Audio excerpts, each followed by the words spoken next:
Happy to be with you all.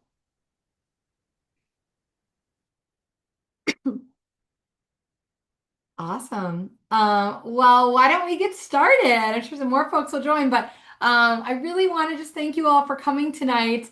I'm really excited about this conversation. This is going to be interactive. You're going to have a chance to share your own stories, and really excited that you're all here. I want to ask everyone to just introduce yourself in the chat. Let us know where you are coming in from. What's your name and where are you in the world tonight? We've got a really good crew of folks. Fabulous. This is part of our month of action, and we could not be more excited to be sharing this webinar tonight around public narrative and how we want to effectively use our stories to drive change on IVF, on family building, and all the issues that we all care about. You can go to the next slide, Michelle.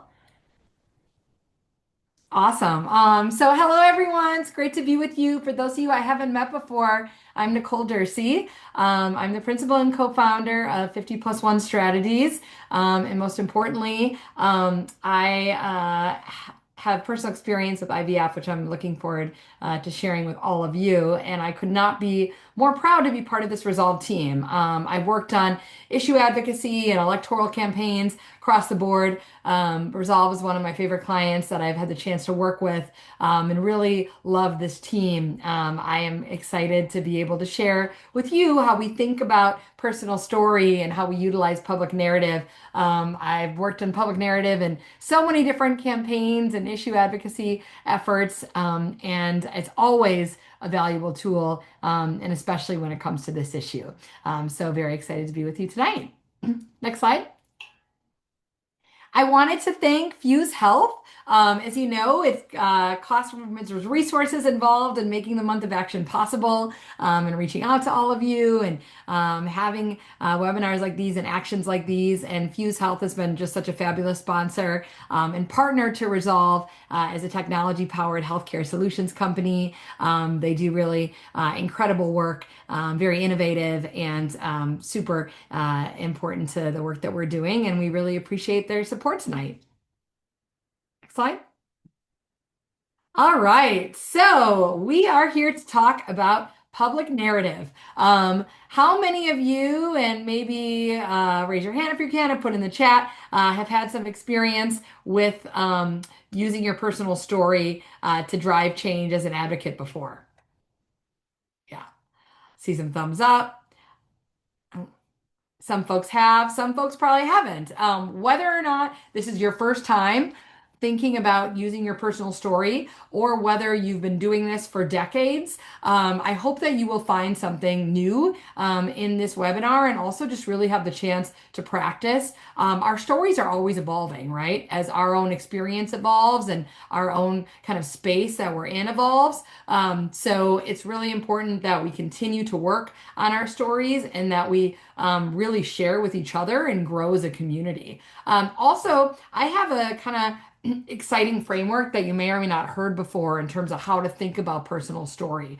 I just want to acknowledge, the moment that we're in. It's a lot of, challenging things happening in the world, and we know that IVF policies and family building policies have been under attack in many states. And for some of you, you really are in a situation where you're fighting to ensure that you even have access to IVF. And for all of us and anyone that is dealing with these challenges in creating our family, we know that access needs to be expanded. So regardless of where you're situated, the country is not delivering for families when it comes to IVF access, and we need to do more across the board. And in some places, we're really talking about severe threats. So with the situation that we're in, there are similarities across the board, and there are also really places where there's an individual situation that is unique to the state. What's really cool about public narrative as a framework is that it really connects our own personal story, that story of self, with the story of us, what's at stake for all of us, to the story of now, which is what can we do about it, right? People have been using story as a tool for change for many, many centuries. It's not new in that regard. There is a great organizer and leader named Marshall Gans at Harvard University that really helped create this framework for story of self, us, and now. That has been really useful for many advocacy campaigns. And he thinks about public narrative as an exercise of leadership by motivating others to join you in action on behalf of a shared purpose. So that's really what public narrative is all about. So when we think about it, we think about the story of self. This is your story of self is your personal story that like clearly and concisely encapsulates a moment in your story and why you're taking action, right? So we all have a million stories we could tell about our lives, but the story of self in this regard is why are you here? Why are you called to take action around IVF advocacy? Like, why are you here, right? This is really something that's going to reveal something of yourself and why you're compelled to take action in this moment. So it could be key moments in your life that have shaped your story and led you to action, an experience that has made you want to join the family building movement. For many of you, it's your own personal experience, struggling to build your family. For some of you, it may be as someone that's been close to you or as a provider, right? A healthcare provider. All of you, I assume, have had some connection to how access to fertility treatments has impacted your own life and or the people closest to you, right? So trying to really think about what is your story of self in that moment, meaning why are you compelled to be here and to take action personally. The second piece of it, and this you may be less familiar with, is the story of us. And this is how we connect to the larger community, right? Over values, right? It's not just about the need to, increase insurance access to cover IVF as a very particular policy agenda. It's the value that everyone who wants to build a family should have the opportunity to do that, regardless of their circumstances in life, right? So that is something that people can relate to as a value. Our issue is really powerful in the sense that the story of us is nearly universal. Right?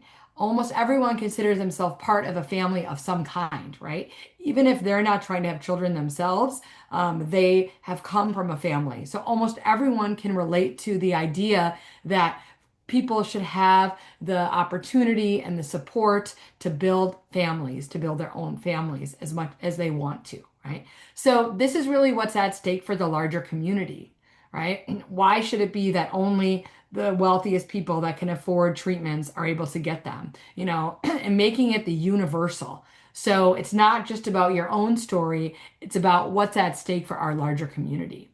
And the final piece of this is the story of now. This is the specific action that people can take today, right? It's about the urgency that you feel and that you want others to feel in order to take action now for this movement.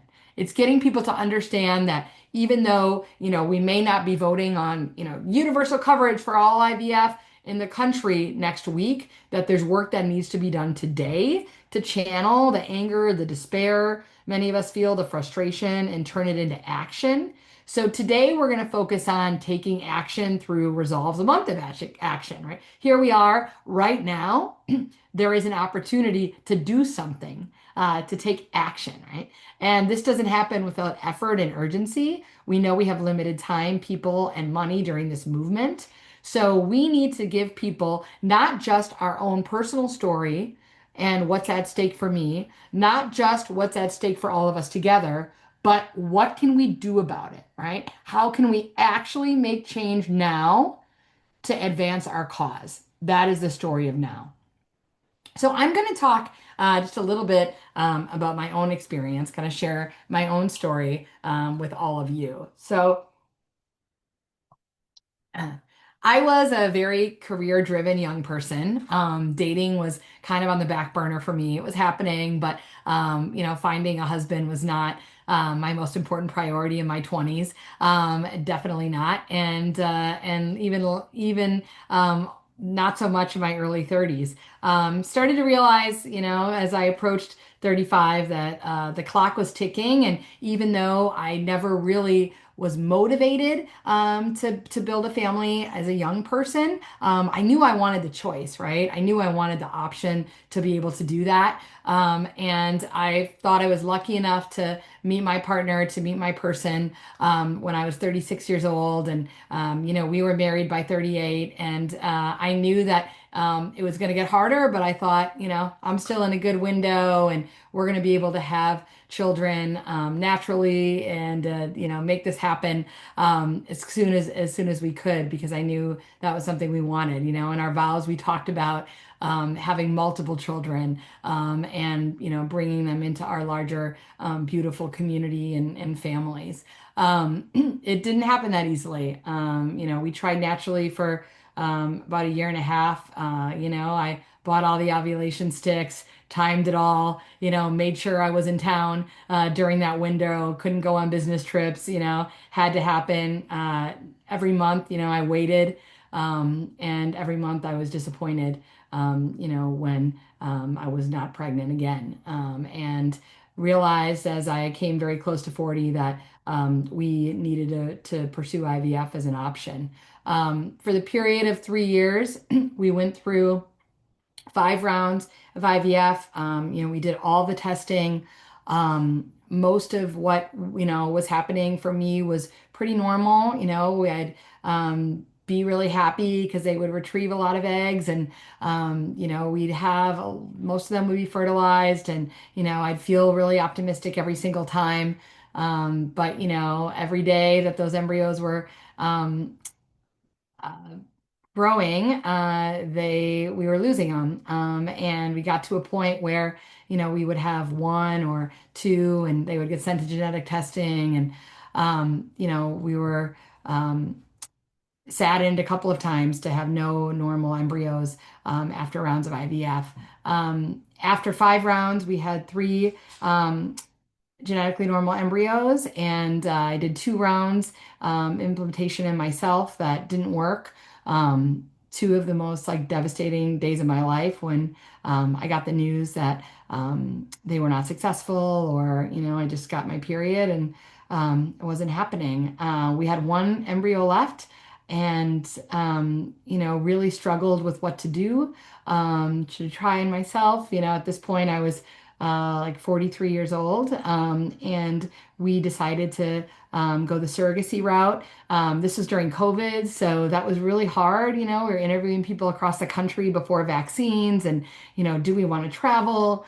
What could we do, and what does this all look like? There was so much uncertainty in COVID, and I was close with a couple of people, and fell through for various reasons, and finally.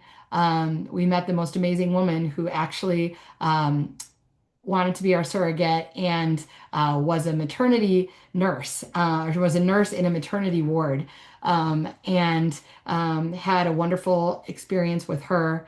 One of the happiest days of my life when we found out that she was pregnant, and we had a great pregnancy with her. And we flew down to Athens, Georgia, where she lived, and waited for several weeks for our son to be born. And the morning that he was born, we were in the maternity ward where she was a nurse. And we showed up. We didn't know anyone, we were from California here in Athens, Georgia. And when we walked into the room, it had been all decorated, happy birthday signs. They had made him blankets and hats and, just made us feel like so much love and at such home in a place where we had like no connection. And his birth was beautiful, and he's been the most gorgeous, wonderful child. Really an angel, now 3.5 years old. And it would not have been possible without the options that I had available to be able to find Emily, our surrogate, to be able to appreciate the beautiful community that she had formed and the gift that she had given us. But also, to have had the resources to be able to make this happen. There's no reason why it should have cost $250,000 for me to have my son.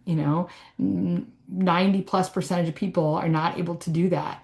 And we took out loans to do that, home equity loans to be able to make this happen. And it was, of course, so worth it.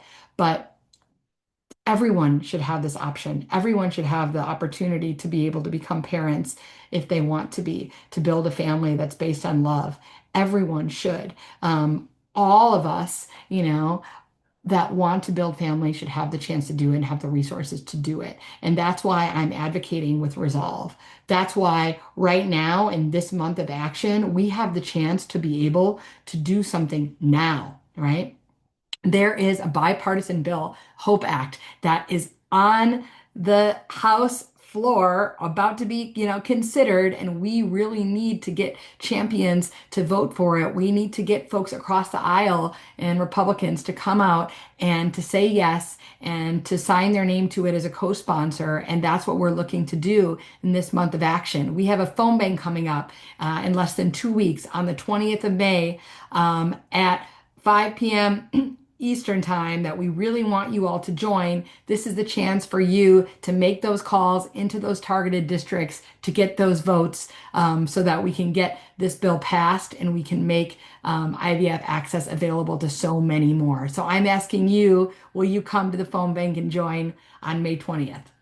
So that's an example. Thanks, everyone. I would love to hear a little bit of feedback before you get the chance to practice.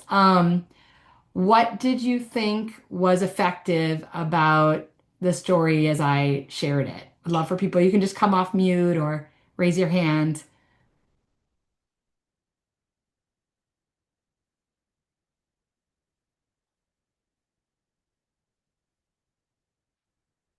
What made it effective?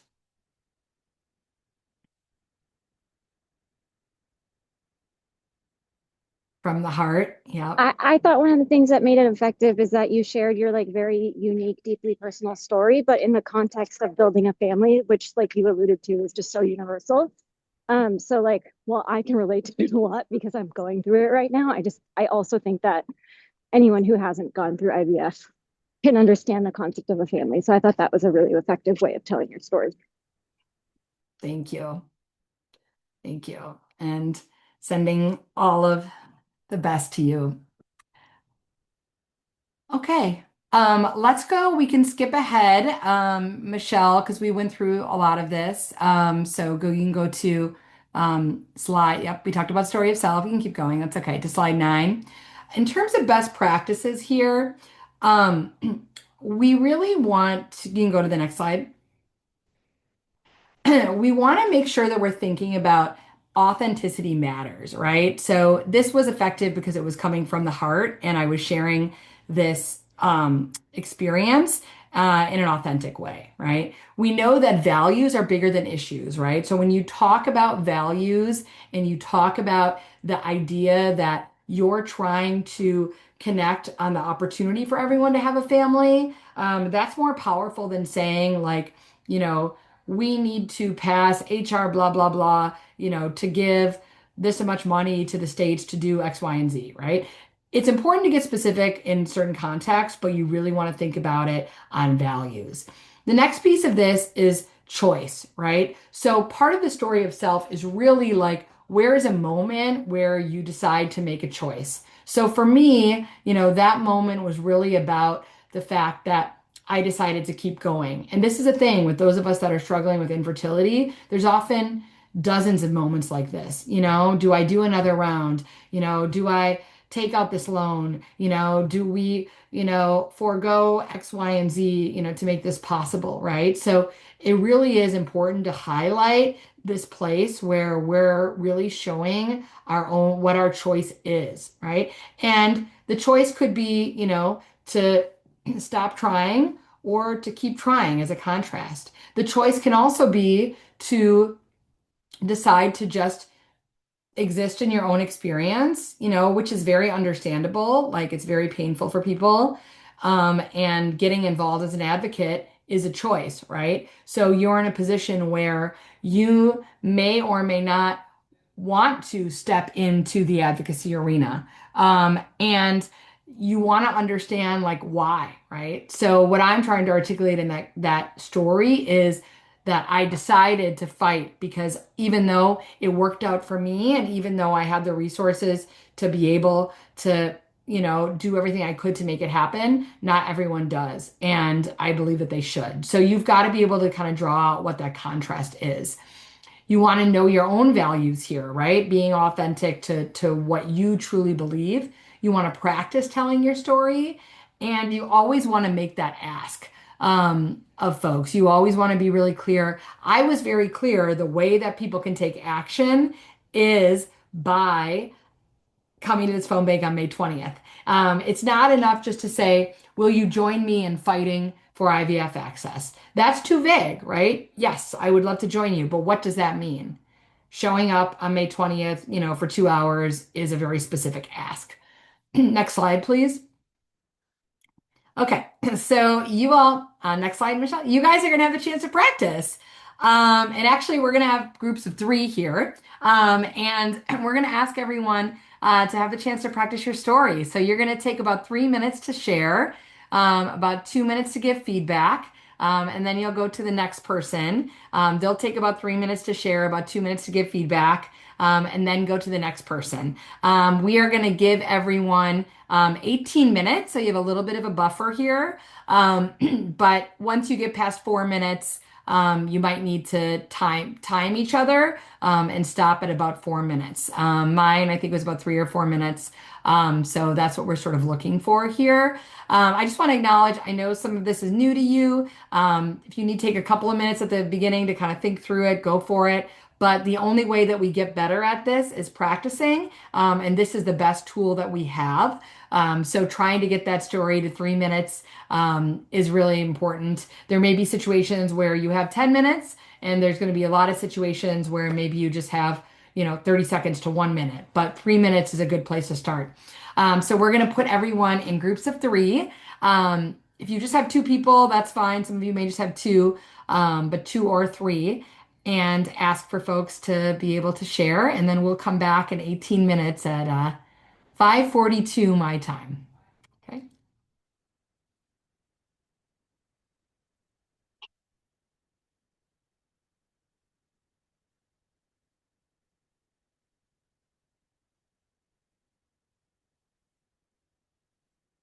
Okay. Good job, Michelle. Yes, everyone should be in their groups now. Awesome. Woohoo. Nicole, that was so beautiful. Oh, thanks. It's always that, like, I've heard different versions of your story, but you did such a beautiful job to create some space for people to hopefully feel comfortable sharing more too. Oh, thanks. Thank you. Yeah, it's good. It's funny. I don't know if you heard, but ours was like screaming to come in the very beginning. And I was like, "Do I let him in? Or he's gonna ruin the story if you."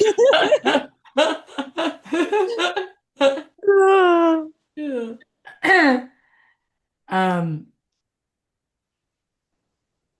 yeah, we didn't really go through the slides in the right way, so sorry about that, Michelle. I got into the story and just forgot to tell you to move, but that's okay. We'll when we do this on Wednesday, I'll make sure to do that. But we covered everything, so it's Yeah, okay.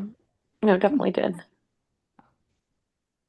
Um, and then can you try to get Serena and Susan in to a room? You could put them together.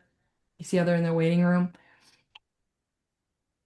So Serena is an auto Oh, or got a it. note Okay. taker. Okay, cool. Can you put Susan Yes. somewhere? Um,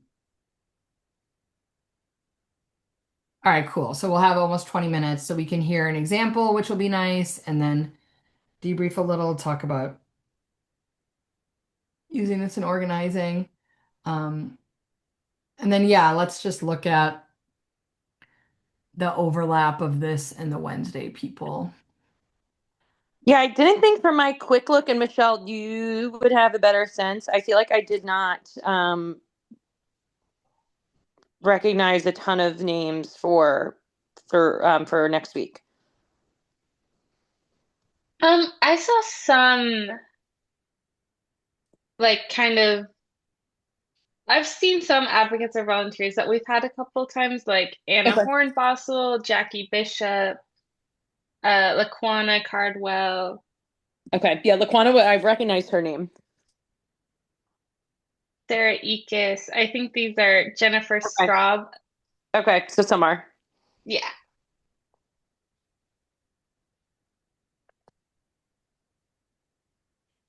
And they're all coming. Yes. Okay. Okay. All right. So not too many, maybe like five or so. That's okay. I think that's fine. I'll think about. Yeah. Okay. I also think like it's always, I mean, like every group you do your story with is becomes like a completely different experience. So like I think even Totally. if they do it here, um, it's like a completely different version of it when you're doing it with someone else and also in person too. And Yeah. Totally. Totally. Totally.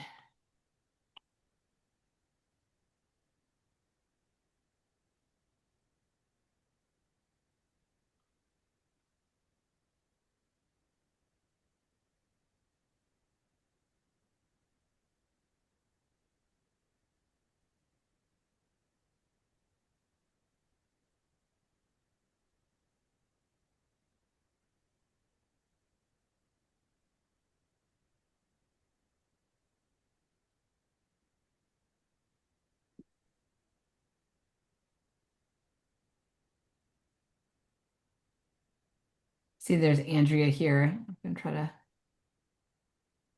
put her with a group.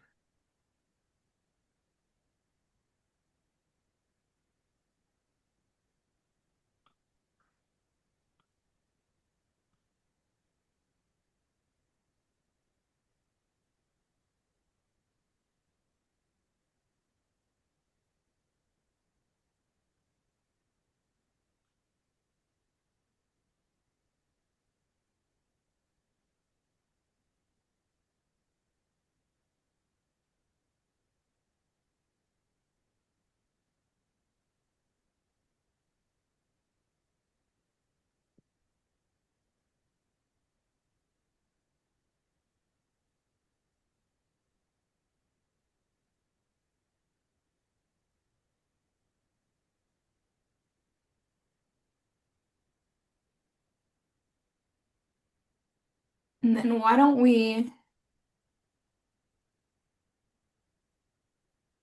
let's give a note right now to, do you know how to do the note to the breakout people, Michelle? Okay, awesome. Yes. Just say 12 minutes left. Make sure you've moved on to the second person if you haven't yet. And then we'll do that again at 6 minutes. Okay. Thanks.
Is everyone in groups of three, Michelle, or do they have some or some in two? So it seemed like right when we broke out to breakout groups, some people left the call. Yeah, that happens. Yeah. So right now it's mostly rooms of three. There's one Okay. room of two. Okay, cool. Cool. Yeah. There's one, two, three, four, five, six rooms. Okay, cool. And once they come back, we can have the slide up for a second, but then take the slides down so we can see people. Okay, Okay. cool. Thanks, because we'll have someone share and have them talk for, and then we can put the slides back up for the last one um after we hear an example and debrief a little. Okay. Okay. Thank you.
Okay, there's Susan.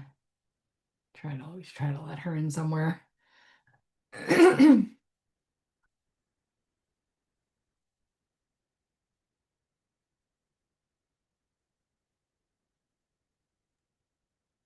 Hi, Susan. We're doing breakout rooms right now to share our stories. So I'll go ahead and add you to a breakout. Yeah, I was just in one. Thanks. I apologize. I couldn't speak or get my video on, so I left and came back in. Oh, you're Okay, it's perfect. working now, so we can put you in. Yeah. Great. We still have another 7 minutes, so go ahead. Go Thank ahead. thank you. Cool. Thank you.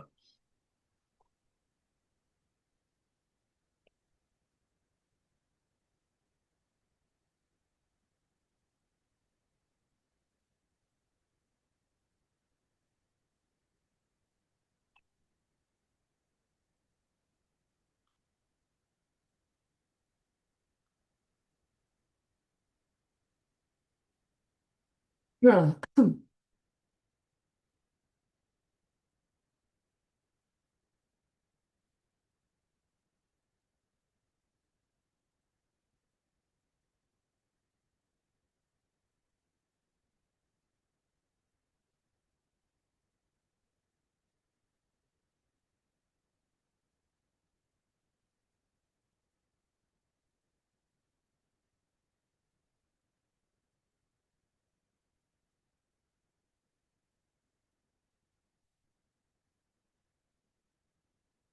Okay, let's give a 6 minute, say make sure the last person has started, please. Okay. Thanks.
Their conversations must be good. They're all sticking in there. So, did you close the rooms yet? Not yet. Okay, go ahead. Yeah, you can close them. Okay.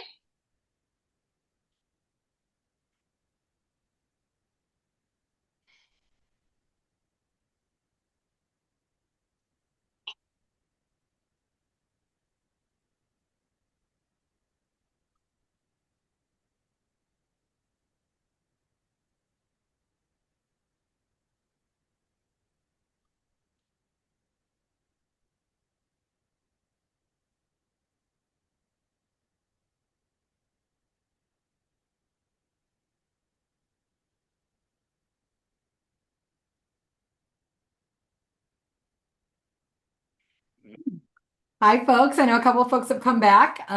We'll give everyone just about a minute as they return, and we'll convene.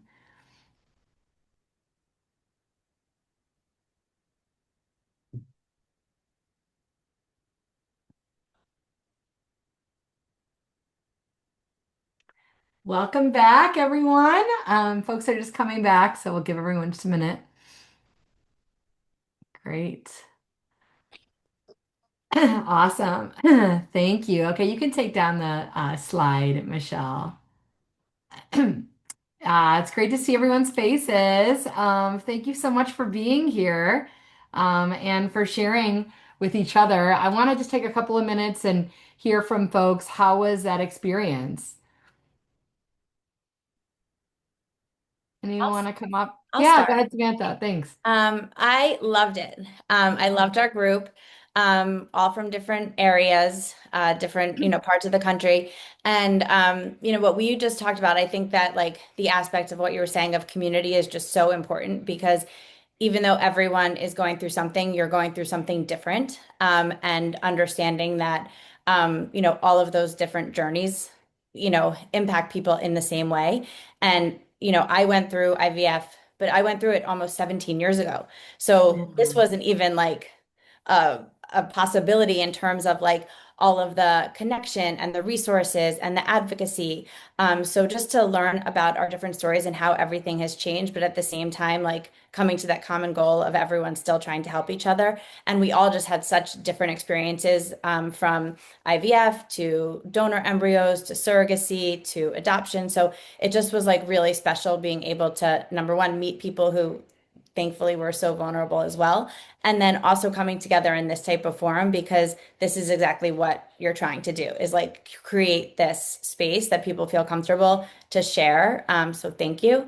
And I think it was just really nice. Like we could have kept talking for another 30 minutes or more. That's wonderful, Samantha. Thank you so much for sharing that. And so glad that everyone had that experience. And yeah, it's amazing how powerful it is to feel like you're part of a community, and to feel like both the support, but also the inspiration and the strength that Mhm. that brings. So it's And awesome. and also learning about the backgrounds of the other amazing women that were in the group and what they do to help and the organizations that they're involved in. That was, very special and how they're helping their community, their, education system and all of that. So that was great. Awesome. Thank you. It's great. Anybody else want to share what that experience was like? I'd never, yeah, I do. I'd never tried to do like a story or a pitch or not, none of that is a pitch. I'd never tried to do this before. And so like I shared my story for the first time and it was not great. I have lots of work to do. But it made me feel like I can actually maybe tell a story. Like it made me feel a lot braver having done it for the first time in such a like low stakes environment. Yeah. So yeah, I don't know. Just I'm like, I guess I can do that. That's awesome. Yeah, right? It's like you did, and it's like it's it's just going to get stronger and stronger as you continue to share it, but the first time is the hardest. And so you're there, Michelle. Congratulations. It's awesome. Yes, and don't let her undersell it. She was fabulous. It was I an amazing bet. story. She did great.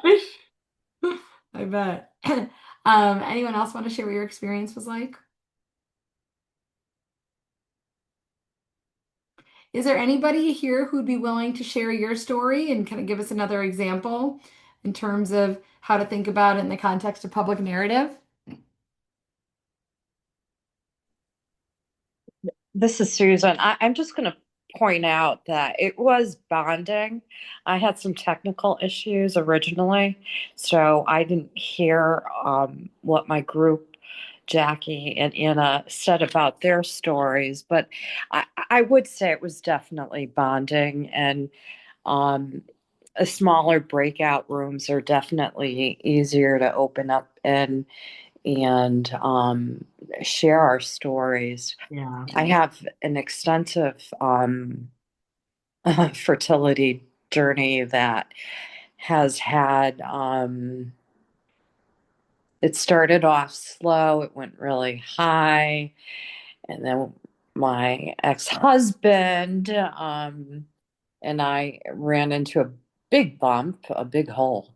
But I definitely believe that assistant reproductive therapy and therapy itself helps the situation. Thank you. Thank you so much for sharing that. Thank you. Anyone else?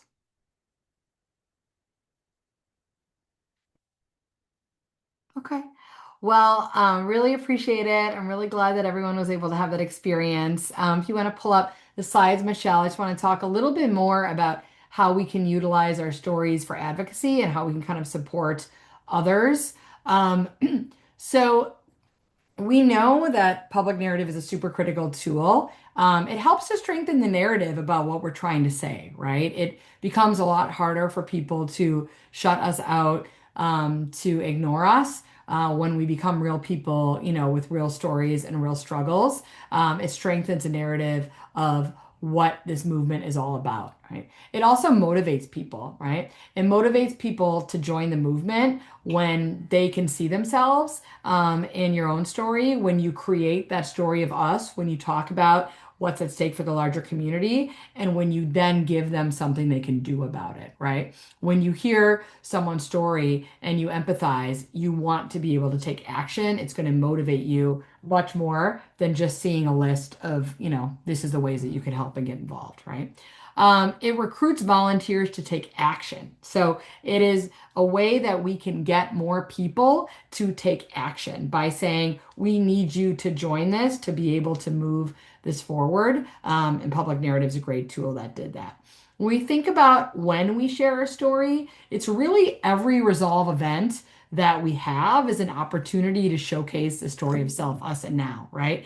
We want to start each meeting, each support group meeting, each activation with public narrative, right? We want to hear from people who are directly impacted, what this means to them, why they are choosing to not just fight for themselves, but to fight for everyone and all families in this country. That is going to really ground people in what this is really about. So, I really encourage you as you're having meetings with other Resolve advocates. To think about how you can start every meeting and activation with an example of public narrative.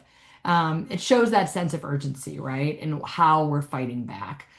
So I want to ask all of you to think about not just developing your own story of self and your own public narrative framework, but how you can help others and encourage other volunteers and other Resolve supporters to do the same. I just wanted to open it up and see if anyone else has any other ideas or thoughts around how we can use public narrative as a tool in our advocacy efforts. Any thoughts that folks want to share? Other ways that we can use this tool?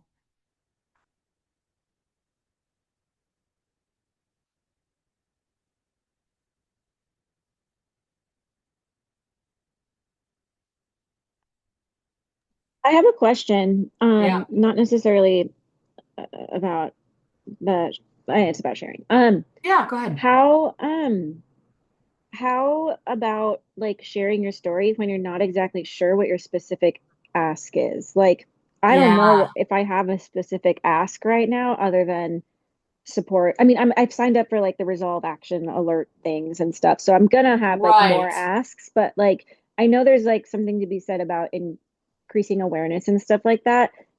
What advice do you have when you don't have like a specific bill to support or like something really concrete like that? Like, or Yeah, do you think there's totally. still value in this public narrative thing? Yeah, there's 100% value in it. One, just awareness, there's value in it, right? Like even by, in like National Infertility Awareness Week, just by lighting up the stock exchange orange and by, having all the social content, like we got more people aware of it, even if there wasn't, the clear specific ask. I'm a fan of thinking about what that ask can be, even if it's really always having an ask, even if it's more general, right? So one of those things that you can do is you want to get, you want to take action and get involved, sign up on Resolve's email list today. That's something, even if it's not, come to this phone bank, this big advocacy effort, something small that anyone can do, but then they're going to find out about future actions, right? Good suggestion, Rebecca. If you see Rebecca's note here in the chat, you're curious, check out resolve.org, right? Sign up here. Also, we often have kind of evergreen petitions, and I think that's something Resolve's, going to do more of, which is like, sign your name to this petition on the Hope Act, for instance, right? So, until it becomes law, let's collect as many signatures as we can. So that's something that's like, you can always ask people to do. So there are those sort of evergreen actions. And we'll make sure too that it just, that Resolve is equipping you with like what those things are. But I'm always a fan of like have people do something, Oh even if it's yeah, just for on sure. the No, hill. no, no. I Yeah. think that makes sense. I just Yeah. sometimes I just don't know what that should be. No, exactly. But I think those are some examples, Thank We're you. looking at like maybe having more regular advocacy action nights, things like that, that we'll be able to point people to. Great. Any other thoughts on how we can use this or questions? Okay. Anything else any of the other staff want to add before we talk about what's going on the rest of the month? Just want to say thank you. Hi, everyone. I'm Danielle. I'm the CEO of Resolve. I know some of you, but haven't gotten to meet all of you yet. But just thank you for making the time on your weeknight evening. I know juggling work and all the personal things, and making the time to be vulnerable and also share your story. We know it's the most important and personal tool we all have. So we're excited to do more to develop the stories of our whole community, so we can keep pushing forward for the change we know families deserve. So thank you for being a part of this with us. And thank you, Nicole, for starting it and sharing your story with us too. Yeah, thanks, Danielle, and thanks to all of you. I'm just going to spend a minute or two talking about what else is going on. So we are in the month of action, 1 week down, 3+ weeks to go. And so next week on Tuesday, we're going to have a big action alert day. So this is the day when we're going to really ask everyone to post online and to really draw attention to the fact that we have these two bills. So you'll be getting more details about what to post. Obviously, make it your own story too. You could talk about your own story and then that's your action. Get people to tag their lawmakers. That action alert day is going to be a big day, online action on Tuesday. And there are going to be a crew of Resolve leaders that are going to be on the Hill lobbying directly that day. And for everyone else, really hope that you can use that day to communicate online and make sure that we get the support that we need in Washington, D.C. The following week, there's going to be another webinar on Monday that's Stronger Together. This is for men, Men Access to Care webinar, really looking at what it means for men in this movement for their own personal experiences and as allies and advocates. So really encourage all the men that that care about this issue to join on the 18th. On the 20th, that's our phone bank. I already talked about that, but really encourage all of you to join us. We have a 2.5 hour block. If you can't make the whole 2.5 hours, that's fine. Come for as long as you can. But we're going to be calling people in those targets, legislative targets for those bills. and asking them to get patched through to their lawmaker right then. So, we're going to call folks probably in South Dakota and Pennsylvania who live in targeted districts to call their lawmakers right then and leave a message. So, great opportunity to take action on the 20th. And then the last week, we have another webinar that's lived experience. This is really looking at the community of organizations who are fighting for families. So Resolve's allies in this movement, the chance to hear from them and the work that they're doing, and how to get involved in the larger movement. Take Your Lawmaker Day on the 27th. Again, trying to get action from lawmakers. We want everyone to participate in that. Then we'll have, sorry, a happy hour wrap up on the 28th. So that is it for the month of action, and really hope that you can participate in more things. If you haven't seen the bingo card yet, it's on the Resolve website. If you participate in a certain amount of events, you can be entered to get prizes. We've got prizes for folks. So check off that you're in this webinar today, and please do as many actions and events as you can, and win yourself some prizes. There's a scorecard. Thank you, Aisha. It's in the chat. And again, just thank you all for being here tonight. Thank you for your openness, for your advocacy, your bravery, and for all that you're bringing to this movement, the heart and the hustle and getting this done for everyone. We are with you and appreciate being a part of this community. And thank you all. Have a lovely night. Thanks, everyone. Bye.